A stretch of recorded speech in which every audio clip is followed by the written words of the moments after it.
Hello friends, let us discuss some advanced level questions related to the chapter matrices and determinant. Okay, so very first question that I have written down here is a comprehension that was asked in JEE Advanced 2010.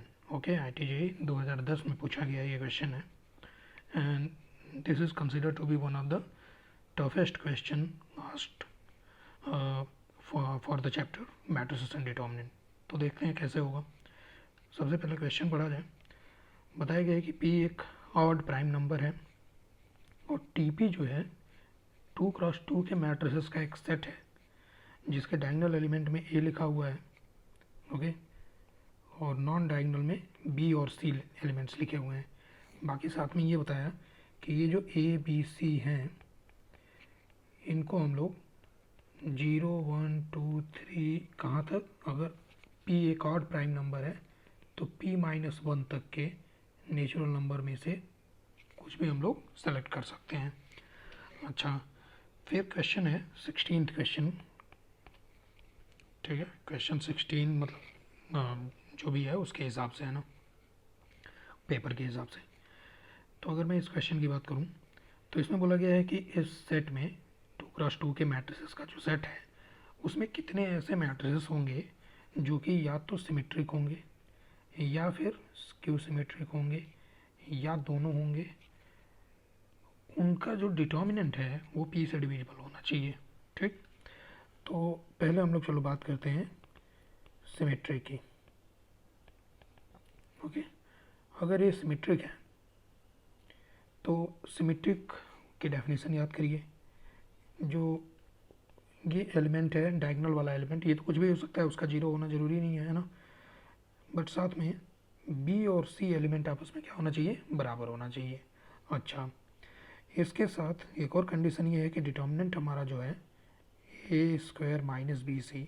अब B और C बराबर हैं तो चलो मैं C की जगह पे B रख दिया तो ये हो गया A² माइनस B², यानी कि डिटर्मिनेंट ऑफ A आया मेरे पास A minus B into A plus B. ये क्या होना चाहिए, डिविजिबल बाई P होना चाहिए. ठीक है, अब ये दो नंबर्स का प्रोडक्ट है. P से डिविजिबल होने के लिए या तो ये पहला फैक्टर P से डिविजिबल हो जाए या दूसरा फैक्टर P से डिविजिबल हो जाए. सही है, तो ये दो अलग अलग केसेस बना लिए मैंने. यहाँ पे देखा मैंने A माइनस B P से डिविजिबल कब कब हो सकता है और A प्लस B जो है वो P से डिविजिबल कब कब हो सकता है. ठीक, अच्छा, A माइनस बी की बात करें, देखो A और B क्या है, P अगर कोई ऑड प्राइम नंबर, जैसे P का वैल्यू अगर मैंने 5 लिया, ठीक है ना, तो A B C का वैल्यू 0 1 2 3 4 उनमें से कुछ भी हम सेलेक्ट कर सकते हैं. ठीक है, P जो है ऑड प्राइम है तो A माइनस बी को P से डिविजिबल होने के लिए एक ही कंडीशन है कि A माइनस बी 0 हो जाए. ठीक है, अदरवाइज जैसे P का वैल्यू 5 लेके तुम खुद सोचो कि A माइनस बी, जहाँ पर A और B दोनों ही 0 1 2 3 और 4 इनमें से कुछ है. ठीक है, तो A माइनस बी जो है वो 5 से डिविजिबल हो जाए. ठीक है, 5 से डिविजिबल होने के लिए A माइनस बी को या तो 0 होना पड़ेगा या प्लस माइनस 5 होना पड़ेगा या प्लस माइनस 10 होना पड़ेगा. सही है, तो A minus B plus minus 5 कभी नहीं आ सकता है, देखो, क्योंकि दोनों पॉजिटिव नंबर्स हैं, है ना. प्लस माइनस 10 कभी भी नहीं आ सकता है, देख रहे, तो 0 ही एक चांस बचता है. ओके, तो A माइनस बी 0 कब हो जाएगा, जब A और B दोनों क्या हो जाए, इक्वल हो जाए. तो ऐसे में A और B को सेलेक्ट करने के कितने मेथड होंगे, A को सेलेक्ट करने का 0 से P-1 तक कितने तरीके हैं, P तरीके हैं. तो जितनी तरीके से A सेलेक्ट होगा उतनी ही तरीके से B भी सेलेक्ट होगा. अगर हमने A का वैल्यू 2 लिया तो B का वैल्यू 2 ही होगा.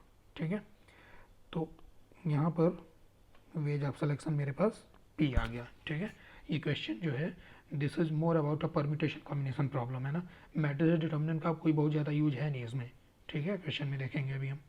अच्छा, ये तो A माइनस बी के डिविजिबिलिटी की बात होगी. अब हम सोचें ज़रा कि A प्लस बी P से डिविजिबल कब हो जाए. ठीक है, तो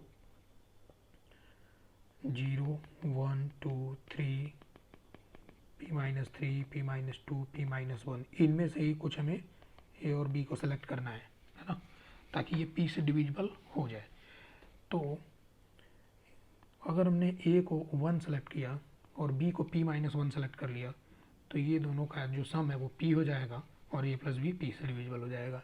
ऐसे ही अगर मैंने a को 2 ले लिया और b को p-2 ले लिया तो भी जो है सम मेरा p से डिविजिबल हो जाएगा। ठीक है, तो 0 तो छूट गया इधर। यहाँ से देखें यहाँ तक कितने नंबर्स लिखे हुए हैं, ये p-1, दो का कॉम्बिनेशन, कितने कॉम्बिनेशन ऐसे बनेंगे, p-1/2 कॉम्बिनेशन। ठीक है, लेकिन अब उसमें ऐसा होगा कि एक बार a का वैल्यू 2 है, b का वैल्यू p-2 है, और दूसरा अब b का वैल्यू 2 है और a का वैल्यू p-2 है, मतलब दो तरीक़ों से अरेंज हो जाएगा। सही है, तो टोटल नंबर ऑफ वेज जो हो गए a और b को सेलेक्ट करने के ये हो गए फिर से p-1 वेज। अच्छा, इन दोनों को मैंने अगर ऐड किया तो अभी मिला मुझे 2p-1 वेज। जितने तरीके से हम ये numbers A B C select करेंगे उतने ही मैट्रिसेस होंगे। ठीक है ना, तो यही देखना है कि कितने तरीक़ों से हम इनको सेलेक्ट कर सकते हैं। अच्छा, ये तो बात हो गई हमारी सिमेट्री के लिए। क्वेश्चन में ये भी तो बोला है कि ए स्क्यू सिमेट्रिक भी हो सकता है। ठीक है ना, तो ज़रा ये वाला केस भी लेके देख लिया जाए। अगर ए स्क्यू सिमेट्रिक है फिर तो नेसेसरली स्मॉल ए जो डायगोनल एलिमेंट है हमारा वो क्या होना चाहिए, 0 होना चाहिए। अच्छा, अब अगर हम बात करें डिटर्मिनेंट ऑफ ए की, जो कि बोला था determinant of A must be divisible by P, तो वो तो अब आ जाएगा -BC, क्योंकि ये तो 0 हो गया। सही है ना, अब -BC हम क्या चाहते हैं कि वो p से डिविजिबल हो जाए। ठीक, साथ में b और c ये दोनों ही 0 से लेके p-1 तक के ही नंबर्स हैं और p कोई ऑड प्राइम नंबर है। ठीक है ना, तो इसका मतलब अगर मैं b और c कुछ भी 0 से p-1 तक सेलेक्ट करूँगा तो उस नंबर में और p में कुछ भी कॉमन नहीं आएगा, ये एक भी कॉमन फैक्टर नहीं होगा अदर देन 1। समझ में आ रहा है, क्योंकि p तो है ही प्राइम। ठीक है ना, तो अगर मैं ऐसे लिखूं कि p इज को prime with any of b and c selected from the set 0 1 2 3 कहाँ तक, p-1 तक, तो ये कुछ भी गलत नहीं है। बात समझ में आया। ठीक, तो इसका मतलब क्या हो गया कि भैया ये तो p से डिविजिबल कभी बनेगा ही नहीं। ठीक है ना, तो यहाँ से टोटल नंबर ऑफ वेज जो आ गए वो हो गया 0। बात समझ में आया। स्क्यू सिमेट्री के लिए जो है अपना डिटर्मिनेंट ऑफ ए वो p से डिविजिबल नहीं बन पाएगा। ओके, हाँ, तुम यहाँ पे एक केस ये ज़रूर सोच सकते हो कि a अगर 0 है तो b और c दोनों को ही 0 0 रख लिया जाए, तो ये वाला जो मैट्रिक्स है इसमें जो हमारा डिटर्मिनेंट है 0 वो तो किसी भी नंबर p से डिविजिबल हो ही जाएगा, बट ये वाला केस जो है वो ऑलरेडी यहाँ पर काउंटेड है। ठीक है ना, देखो कि a माइनस b जब हमने p से डिविजिबल किया था जिसमें a इक्वल टू b आया था, है ना, तो इस वाले में ऑलरेडी ये 0 0 0 0 वाला जो 0 मैट्रिक्स है वो ऑलरेडी काउंटेड है यहाँ पे। ठीक है ना, तो इसीलिए इसको यहाँ पर दोबारा काउंट करने की ज़रूरत नहीं है। तो अब टोटल नंबर ऑफ वेज देख लो कितने हो गए, या तो ये सिमेट्रिक होगा या ये स्क्यू सिमेट्रिक होगा, दिख रहा है, या बोथ हो जाएगा, है ना। तो ऑब्वियसली इन दोनों को मुझे क्या करना है, ऐड करना है। तो दोनों को ऐड करोगे आंसर जो है वो 2p-1 यानी कि हमारा जो डी ऑप्शन है वो करेक्ट हो जाएगा। ठीक, अच्छा, इस वाले क्वेश्चन को हम वैसे भी कर सकते थे p का कोई वैल्यू सेलेक्ट करके, है ना। जैसे p बोला है कि ऑड प्राइम नंबर है, तो p को अगर हम ऑड प्राइम नंबर मान लें, जैसे सबसे छोटा ऑड प्राइम नंबर जो है वो होता है हमारे पास 3, तो 3 लेंगे तो लेकिन एक दिक्कत हो जाएगा, 3 लेने से c और d इन दोनों का वैल्यू जो है वो सेम ही आने लगेगा। पूरा काउंट करना पड़ेगा मैट्रिसेस लिख के, है ना, लेकिन c और d दोनों ऑप्शन में जो वैल्यू है वो 5 5 बन जाएगा, है ना, तो कन्फ्यूजन हो जाएगा यहाँ पे। इसलिए जो है p अगर 5 लेके चलें तो p अगर 5 लेंगे तो अब कोई कन्फ्यूजन नहीं बचेगा, है ना। तो उस तरीके से भी हम लोग इस क्वेश्चन को कर सकते हैं, बट ये जो है ये पूरा प्रॉपर एक मेथड हो गया क्वेश्चन को सॉल्व करने का। ओके, तो बढ़ते हैं आगे। अगला जो है कॉम्प्रिहेंशन का जो नेक्स्ट क्वेश्चन है, उसमें हमें इस सेट में कितने ऐसे मैट्रिसेस होंगे वो बताना है जो मैट्रिसेस का ट्रेस जो है वो पी से डिविजिबल नहीं होना चाहिए, लेकिन डिटर्मिनेंट पी से डिविजिबल होना चाहिए। ठीक, क्वेश्चन इन्फॉर्मेशन सारा वही पिछला वाला ही है, बस यहाँ पे सिमेट्रिक इसकी सिमेट्रिक की बात नहीं की गई है ना। तो आइए ट्रेस देखते हैं, बाकी आगे इधर नोट में लिख के ट्रेस का वैल्यू मतलब क्या है ये बताया गया है ना, बट हमें ट्रेस पता है। ओके, ट्रेस अगर मैं लिखूँ तो इसका ट्रेस आएगा 2a के इक्वल, और हम ये चाहते हैं कि 2a जो है वो डिविजिबल नहीं होना चाहिए किससे, p से। ऑब्वियसली a का वैल्यू अगर मैं a का वैल्यू 1 से लेके p-1 तक कुछ भी रख लूँ, ठीक है, तो 2a जो है वो p से डिविजिबल नहीं बनेगा कभी, ठीक है ना, अनलेस अदरवाइज जो है हमारा a का वैल्यू 0 ना हो जाए। बात समझ में आ रहा है? तो 2a not divisible by p का मतलब यही हो गया कि a is not equal to 0। Okay, ये वाली ये याद रख लेते हैं कि a का वैल्यू अब 0 नहीं है। अच्छा, इसके साथ में और क्या बताया गया क्वेश्चन में कि जो हमारा डिटर्मिनेंट है, अब डिटर्मिनेंट क्या है, a स्क्वायर माइनस bc, ये डिटर्मिनेंट अब क्या होना चाहिए, डिविजिबल बाई p होना चाहिए। ठीक, और a का वैल्यू अब 0 नहीं है। ठीक है, तो a का वैल्यू अब 0 नहीं है, तो a का वैल्यू अब 1 2 3 कहाँ तक, p-1 तक, इनमें से कुछ लेना पड़ेगा। तो a को सेलेक्ट करने का, a को सेलेक्ट करने का कितना मेथड है हमारे पास, p-1 वेज है अपने पास। ठीक है, अच्छा, अब आइए हम लोग कुछ मान लेते हैं। a का वैल्यू यहाँ पर, चलो मैं मान लेता हूँ कि a का वैल्यू 2 है। ठीक है, अब जो मेरा डिटर्मिनेंट होगा वो हो गया मेरा 4 माइनस बी सी। अब 4 माइनस बी सी को मुझे p से डिविजिबल कराना है। चलो मैं p का वैल्यू कुछ मान लेता हूँ 5 है।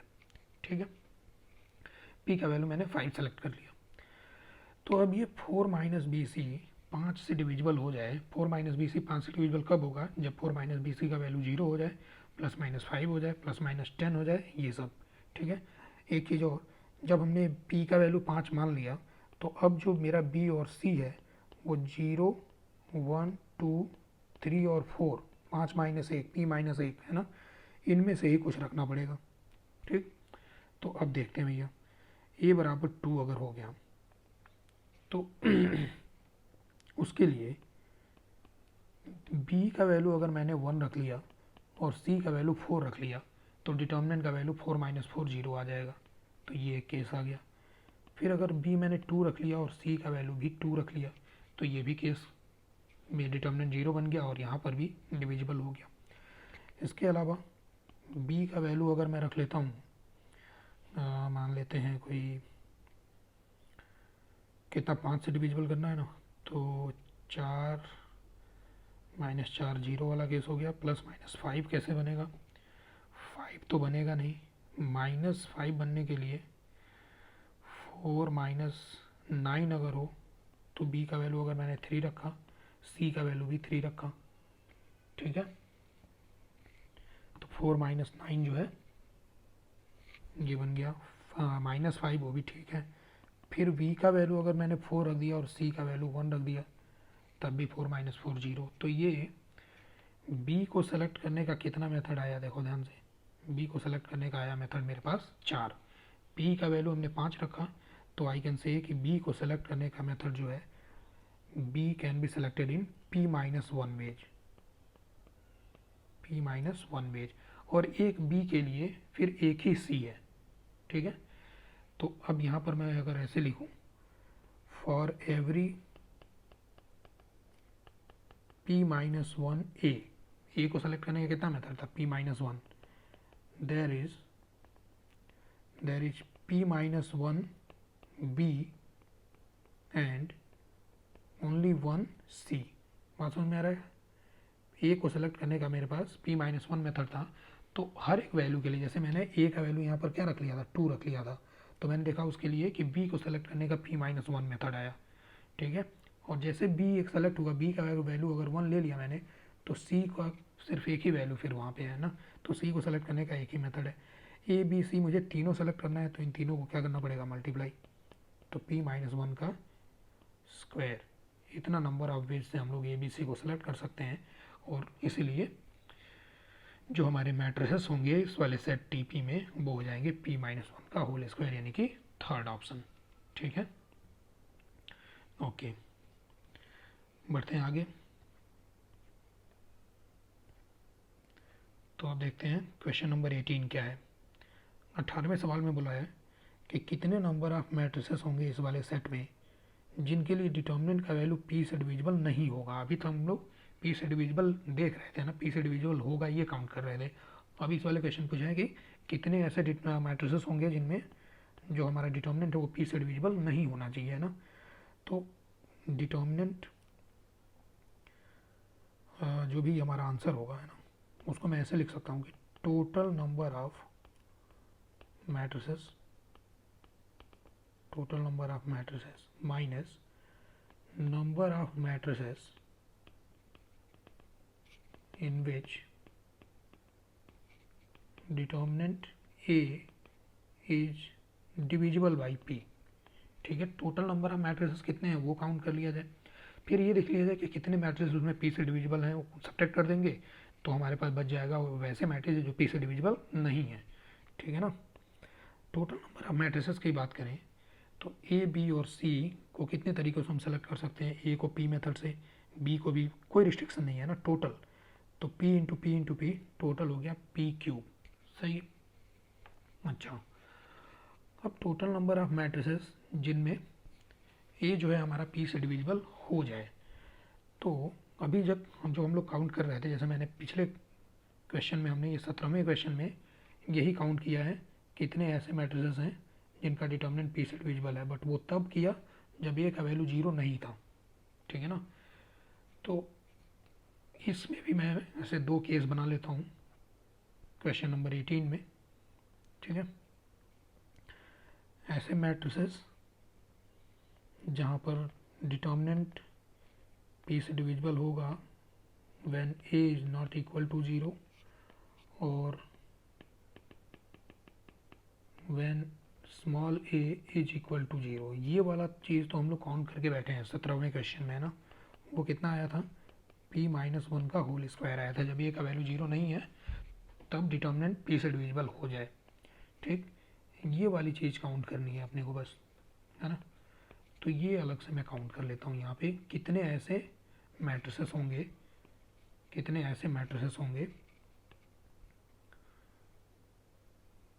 जिनका डिटर्मिनेंट का वैल्यू P से डिविजिबल हो जाएगा जब ए का वैल्यू 0 हो गया ना। तो ए का वैल्यू अगर 0 है तो डिटर्मिनेंट ऑफ ए मेरे पास आ रहा है कितना, माइनस बी सी करके। ठीक, अब ये P से डिविजिबल होना चाहिए, ये डिविजिबल बाई P। तो ये हम लोग पहले भी डिस्कस कर चुके हैं कि P से डिविजिबल तभी होगा जब ये वैल्यू क्या हो जाए, 0 हो जाए। ठीक है ना। अदरवाइज B और C अगर 0 नहीं होगा तो B और C जो है वो P के साथ को प्राइम है ना। तो P के साथ B इंटू सी का कोई कॉमन फैक्टर आएगा ही नहीं, तो डिविजिबल नहीं हो पाएगा। ठीक है ना। तो ये तभी पॉसिबल है जब B इंटू सी का वैल्यू 0 आएगा। वो कब आएगा, जब दोनों में से कम एक 0 हो जाए। तो अगर मैंने B को 0 रखा तो C को सेलेक्ट करने का कितना मेथड, P मेथड। अगर हमने C को 0 रख दिया तो B को सेलेक्ट करने का,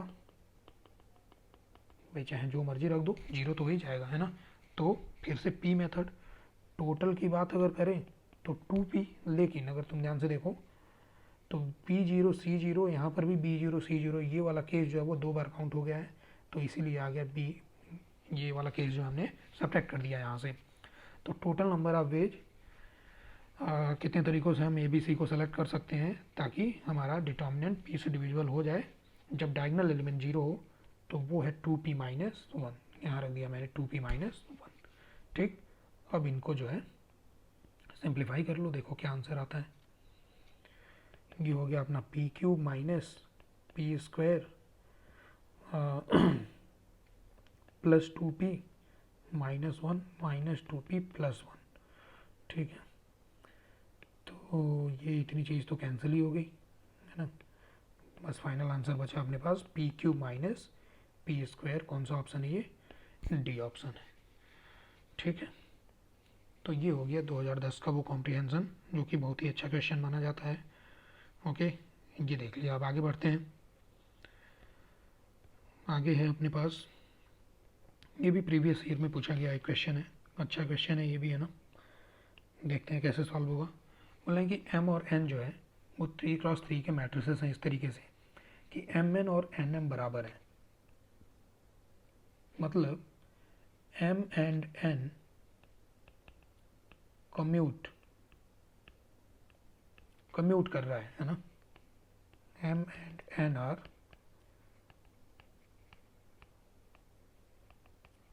कम्यूटेटिव मैट्रिसेस। जब भी कम्यूटेटिव मैट्रिसेस मिल जाए ना, तो तुम्हें ऐसे समझ लेना चाहिए कि जो भी हमारी एल्जेब्रिक आइडेंटिटीज होती हैं, जैसे होता है ना X square minus Y square equal to X plus Y into X minus Y, ठीक है, या फिर X cube minus Y cube equal to जो भी है, तो वो सबका सब वैलिड होने लगता है मैट्रिसेस केस में, अगर वो दोनों मैट्रिसेस कम्यूट करें। ठीक है, तो यहाँ पे वही बोला गया, कम्यूट तो कर रहा है। ठीक, आगे बढ़े। आगे बताया कि एम और एन स्क्वायर बराबर नहीं है, एम स्क्वायर जो है वो एन टू द पावर 4 के इक्वल है। फिर ये सब कुछ ऑप्शन दिए गए हैं, देखते हैं। M square equal to N power 4 हो गया, तो M square minus N power 4 बराबर नल मैट्रिक्स आ गया। इसको अब हम लोग फैक्टर कर सकते हैं, M plus N square into M minus N square, ये हो गया नल मैट्रिक्स। सही है। ऐसा क्यों कर दिया हमने? क्योंकि एम और एन कम्यूट कर रहा है। अच्छा अब दो मैट्रिसेस का प्रोडक्ट अगर नल मैट्रिक्स हो जाए तो ऐसा 4 केसेस में हो सकता है। ठीक है, ये हम लोग मैट्रिसेस के मल्टीप्लिकेशन में पढ़ चुके हैं। ठीक है ना। कौन कौन से 4 केसेस? या तो जो पहला वाला है वो नल मैट्रिक्स हो जाए, जो दूसरा वाला है वो नल मैट्रिक्स न हो, तभी प्रोडक्ट जो है वो नल मैट्रिक्स बन जाएगा। या तो पहला वाला नल मैट्रिक्स ना हो तो दूसरा वाला नल मैट्रिक्स हो जाए, तब भी प्रोडक्ट जीरो बन जाएगा, जीरो मैट्रिक्स। ऐसा भी हो सकता है कि दोनों के दोनों नल मैट्रिक्स हों, तब भी प्रोडक्ट जीरो मैट्रिक्स आएगा। ठीक, और अगर दोनों नल मैट्रिक्स नहीं है, ठीक है ना, ऐसा भी हमने पढ़ा था मैट्रिसेस के मल्टीप्लिकेशन में कि दोनों नल मैट्रिक्स होना जरूरी नहीं है अगर उनका प्रोडक्ट जीरो मैट्रिक्स है तो, है ना। लेकिन ऐसे केस में दोनों का सिंगुलर होना जरूरी है। अगर दोनों के दोनों नल मैट्रिक्स नहीं है तो फिर वो सिंगुलर होंगे। ठीक, ये 4 केसेस, 4 पॉसिबिलिटी बनती है अपने पास। ओके, अब जरा देखें, क्वेश्चन में तो बताया गया कि एम और एन स्क्वायर इक्वल नहीं है। इसका मतलब कि M minus N square is not equal to zero, ऐसा क्वेश्चन में गिवन है। ठीक है ना। देखो इस वाली बात का क्या मतलब है कि M minus N square is not equal to null matrix, ये वाली बात गिवन है। तो इसका मतलब ये दोनों केस तो ऑलरेडी क्या हो गए, ख़त्म। ठीक है, ये दोनों केस ही रिजेक्ट हो गया। अब हम बात करें या तो ये पहले वाले केस की या तो फिर ये दूसरे वाले केस की। तो पहले और दूसरे इन दोनों ही केसेस में हमने तो ये देखना है कि m प्लस एन स्क्वायर क्या है। तो या तो m plus N square null matrix होगा, या अगर नहीं होगा तो उसका डिटर्मिनेंट का वैल्यू जीरो होगा। बात समझ में आया? तो in both cases I can write m plus N square का determinant is equal to zero. ये हमने डिराइव कर लिया। अब अगर हम ऑप्शन पहला देखें, फर्स्ट ऑप्शन में बोला M square plus M N square का डिटर्मिनेंट जीरो है। ठीक है, तो इसका डिटर्मिनेंट चेक करना है मुझे। m कॉमन आ गया, m प्लस एन स्क्वायर का डिटर्मिनेंट रह गया। अभी अभी हमने देखा कि ये वाला डिटर्मिनेंट जीरो है, तो ये आंसर जीरो आ गया। ए ऑप्शन मेरा करेक्ट हो गया। ए ऑप्शन करेक्ट हो गया तो सी ऑप्शन इनकरेक्ट हो गया, तुरंत देख लो।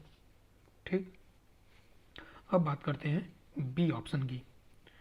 बी ऑप्शन में बोल रहा है कि एक नॉन जीरो मैट्रिक्स U3x3 का जरूर एग्जिस्ट करेगा ताकि M square plus M N square into U वो जीरो मैट्रिक्स हो जाए।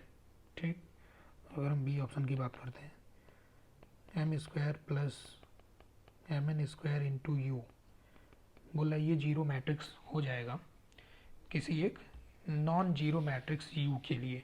ठीक, अगर तुम देखो ध्यान से ना, तो ये होमोजीनियस सेट ऑफ इक्वेशंस लिखी है, और वैसे होमोजीनियस में भी ये वाला जो डिटर्मिनेंट का वैल्यू है, अभी अभी हमने देखा M square plus M N square, इसका वैल्यू जो है वो जीरो है। अगर ये डिटर्मिनेंट का वैल्यू जीरो आ गया तो फिर इस होमोजीनियस के इन्फानाइट सोल्यूशन हो जाते हैं, ठीक है ना। तो इन्फानाइट में ट्रिवियल नॉन ट्रिवियल सब भी है, सब सारे के सारे आएंगे। इसका मतलब कि ये जो u है मेरे पास, ये जो u है इसके नॉन ट्रिवियल सोल्यूशंस भी होंगे, नॉन ट्रिवियल सोल्यूशंस भी होंगे, ट्रिवियल भी होगा नॉन ट्रिवियल भी होगा। बात समझ में आ रहा है? तो मतलब u एक नॉन जीरो मैट्रिक्स हो सकता है, और यही बात लिखी है सेकंड ऑप्शन में, तो वो सही हो गया। फोर्थ ऑप्शन गलत क्यों हो गया? क्योंकि फोर्थ ऑप्शन में बोला है कि ऐसा तभी होगा जब u एक जीरो मैट्रिक्स हो, है ना। मतलब u जो सोल्यूशन है हमारे पास वो ट्रिवियल सोल्यूशन है, ऐसा जरूरी नहीं है, वो नॉन ट्रिवियल भी हो सकता है। ठीक, तो ये हो गया अपने पास क्वेश्चन। आगे बढ़ते हैं। अगला क्वेश्चन है, m अपने पास में एक 3x3 का मैट्रिक्स है सच डैट, क्या गिवन है कि determinant of m is equal to 1। ठीक, also m into M transpose जो है वो आइडेंटिटी मैट्रिक्स के बराबर है। फिर हमें प्रूव करना है कि determinant of m minus identity वो जीरो मैट्रिक्स आना चाहिए, ये प्रूव करना है ये चीज़। ठीक, देखते हैं। m तो m है, i की जगह पे मैं m माइनस एम ट्रांसपोज रख सकता हूँ। देखो, फिर यहाँ से m कॉमन निकाला तो i माइनस एम ट्रांसपोज, ऐसे डिटर्मिनेंट आया। फिर यहाँ से डिटर्मिनेंट m अलग हो गया, i माइनस एम ट्रांसपोज का डिटर्मिनेंट अलग हो गया। डिटर्मिनेंट ऑफ m का जो वैल्यू है ये 1 के इक्वल है, तो बस फिर ये हो गया ऐसे। ठीक है, हमें पता है किसी भी मैट्रिक्स का डिटर्मिनेंट उस मैट्रिक्स के ट्रांसपोज के डिटर्मिनेंट के बराबर होता है कि नहीं ऐसा। तो अगर ये वाली प्रॉपर्टी यहाँ लगाएं तो हम लोग i माइनस एम ट्रांसपोज का डिटर्मिनेंट ऐसे भी लिख सकते हैं इसको, ठीक है ना। फिर देखो ये i माइनस एम हो गया, ओके, ट्रांसपोज की प्रॉपर्टी। अब i माइनस एम जो होगा, i माइनस एम, इसका ऑर्डर 3x3 का होगा। तो इसका मतलब अगर मैं यहाँ से -1 कॉमन निकालता हूँ तो -1 कितनी बार बाहर आएगा मेरे पास? 3 बार। तो फिर वहाँ पे m माइनस आई बचेगा अंदर में। ठीक, अब देख लो m माइनस आई का डिटर्मिनेंट बराबर माइनस टाइम्स m माइनस आई का डिटर्मिनेंट है। तो फिर यही से प्रूफ हो जाता है कि m माइनस आई का जो डिटर्मिनेंट है वो क्या है? जीरो है। सही है, ओके। आई होप सब सेट हो रहा है आपका, है ना, समझ आ रहा है। आगे बढ़ते हैं अगले क्वेश्चन पे। अगला क्वेश्चन है अपने पास में, P एक 3x3 का मैट्रिक्स दे दिया, ओके। साथ में ये बताया कि P ट्रांसपोज जो है मेरे पास 2P प्लस आई के इक्वल है। अच्छा, I 3x3 का एक आइडेंटिटी मैट्रिक्स है, ठीक है ना।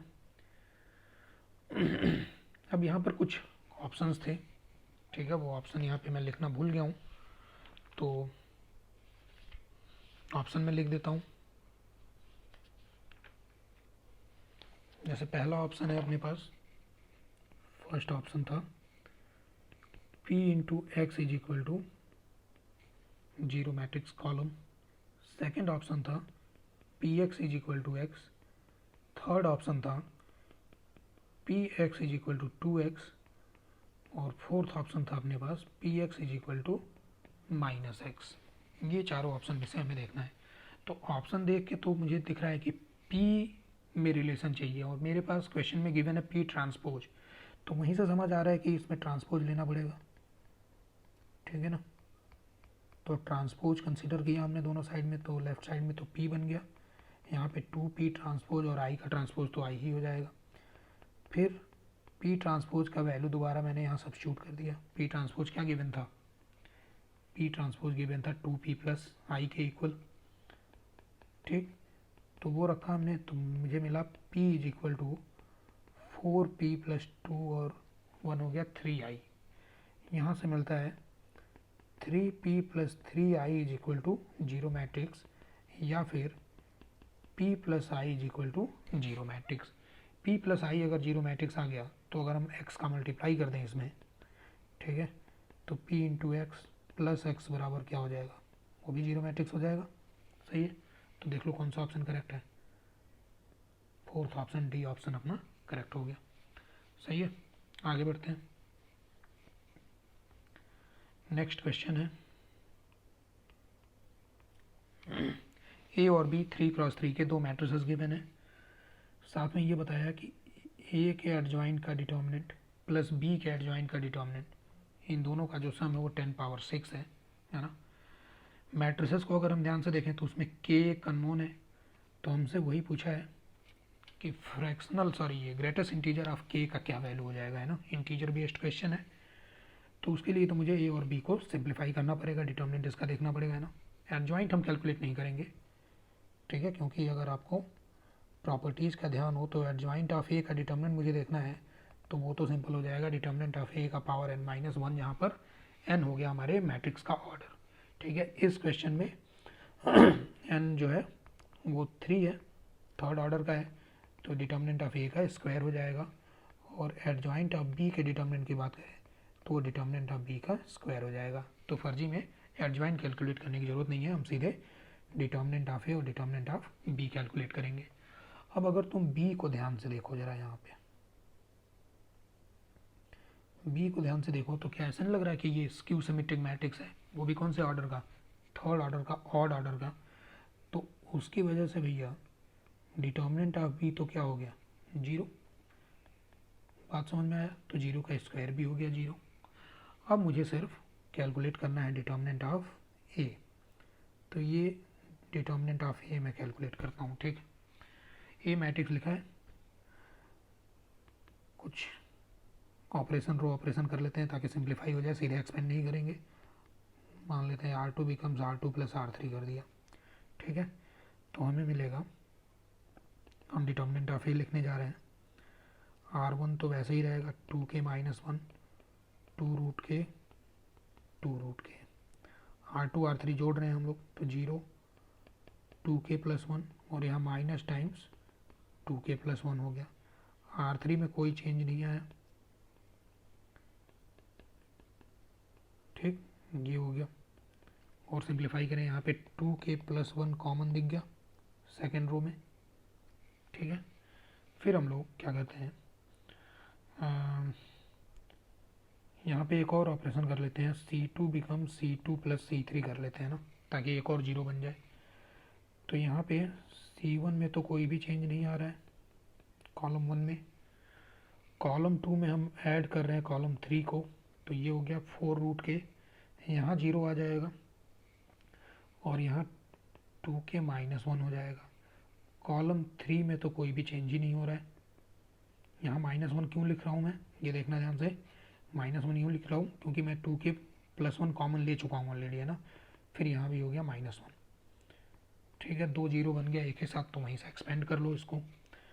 तो एक्सपेंड करते हैं 2k + 1, अच्छा साइन स्कीम प्लस माइनस, तो ये माइनस के साथ लिखना है, तो 1 हो गया 1, और इसके साथ बनेगा 2k - 1 का होल स्क्वायर प्लस 8k, अच्छा 2k - 1 का होल स्क्वायर प्लस 8k, ये तो 2k + 1 का होल स्क्वायर लिखा है, और एक फैक्टर पहले से है, यानी कि 2k + 1 का होल क्यूब आ गया मेरे पास डिटर्मिनेंट ऑफ ए का वैल्यू। सही है।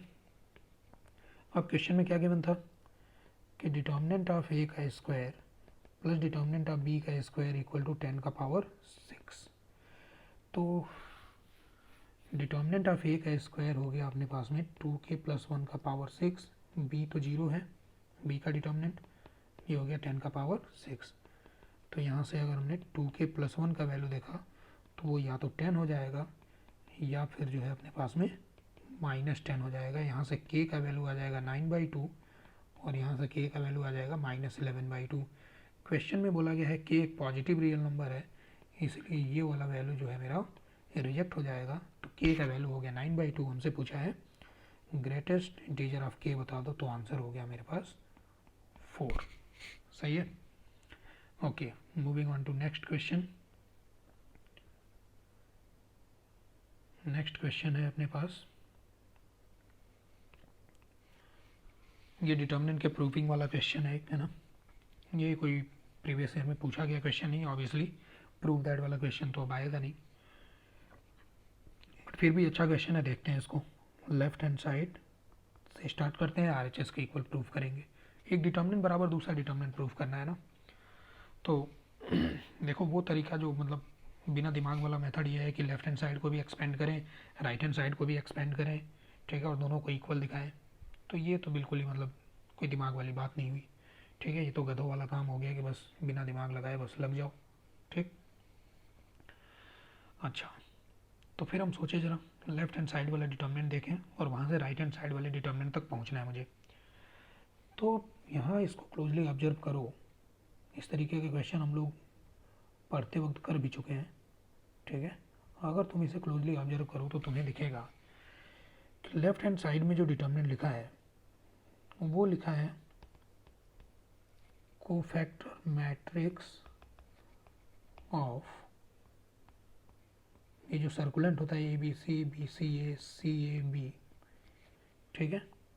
इस मैट्रिक्स का जो कोफैक्टर मैट्रिक्स आएगा उसका डिटर्मिनेंट लिखा हुआ है लेफ्ट हैंड साइड में। कर लो ऑब्जर्व, देखो कोफैक्टर क्या बनेगा, कोफैक्टर बनेगा BC माइनस A स्क्वायर, वही तो लिखा है। फिर इसका कोफैक्टर B वाले का कोफैक्टर देखो, वो बनेगा AC माइनस B स्क्वायर, वही लिखा है ना, कोफैक्टर मैट्रिक्स लिख रहा है यहाँ पे। तो इसका मतलब अब तो ये प्रॉपर्टी लग गया यहाँ पे, इसके कोफैक्टर, सर्कुलेंट के कोफैक्टर का डिटर्मिनेंट इसके खुद के डिटर्मिनेंट का पावर n-1 होगा, ठीक है ना। यही तो प्रॉपर्टी होता था। तो यानी कि अब मैं यहाँ पे सिंपली ABC BCA और CAB के डिटर्मिनेंट का होल स्क्वायर लिख सकता हूँ, यही प्रॉपर्टी है, ठीक है ना। ये प्रॉपर्टी होता है ना, एडजॉइंट ऑफ A का डिटर्मिनेंट बराबर determinant of A power n-1। अब एडजॉइंट और कोफैक्टर एक दूसरे के ट्रांसपोज होते हैं, तो चाहे एडजॉइंट लिखो या कोफैक्टर लिखो, हाँ ठीक है ना। ओके,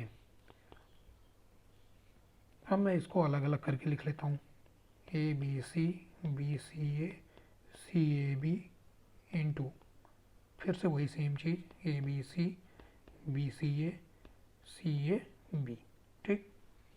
ये अलग अलग क्यों करके लिखा, क्योंकि मुझे सिंप्लीफाई थोड़ी करना है। अगर मुझे इसको सिंप्लीफाई करना होता तब तो मैं सीधे इस सर्कुलेंट का वैल्यू जानता हूँ। सर्कुलेंट का वैल्यू आता है 3ABC minus A³ minus B³ minus C³, ठीक है, उसका हो गया होल स्क्वायर। बट वो सिंप्लीफाई थोड़ी करना है, ठीक है ना, इसको एक दूसरे डिटर्मिनेंट के फॉर्म में लिखना है, तो मैंने उसको स्प्लिट करके दो अलग अलग डिटर्मिनेंट बना दिए। अब देखो इसको किसके बराबर प्रूव करना है और हमारे पास क्या आया है, ठीक है ना, वो दोनों चीज़ों को एक साथ देखें।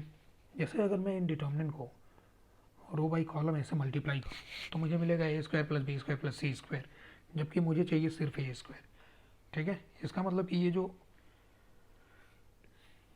BC वाला फैक्टर है, ये B इंटू C और ये, ठीक है ना, ये चीज़ कहीं ना कहीं आपस में कैंसिल होना चाहिए, ठीक है। तो उसके लिए मैं क्या करता हूँ, देखो पहला वाला जो डिटर्मिनेंट है ये BC, उसको मैं सेम रख लेता हूँ। जो दूसरा वाला है ना, उसमें मैं इंटरचेंज कर देता हूँ रो का, कौन से, सेकंड और थर्ड रो का। तो CAB मैंने यहाँ लिख दिया और BCA थर्ड में लिख दिया, रो इंटरचेंज किया मैंने। रो इंटरचेंज करेंगे तो माइनस का साइन आएगा, तो वो माइनस का साइन ये दूसरे वाले रो में लगा दिया मैंने, ठीक।